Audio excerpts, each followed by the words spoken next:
ditong patnubay at gabay ng magulang ang kailangan. Maaaring may masiselang tema, lengguwahe, karahasan, sexual, horror o droga na hindi angkop sa mga bata.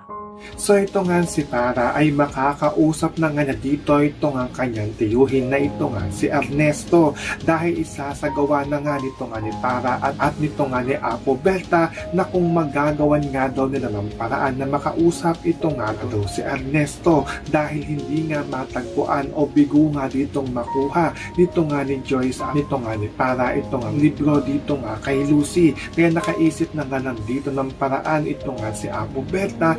Natatawagin nga nila dito ang kaluluwa nito nga daw ni Ernesto upang makausap nga nila ito at malaman nga nila kung paano nga maibabalik sa tunay na katawan nito nga daw si Lucy at ito nga daw si Bara at magtatagumpay nga dito ito nga si Apo Berta na matawag nga nila dito ang kaluluwa nito nga si Ernesto. So makakaabangan nga natin dito ang pagtawag ni Apo Berta sa kaluluwa nito nga ni Ernesto. Yan ang ating mga pakakatukan at pakakaabangan dito nga lang sa Stolen Line.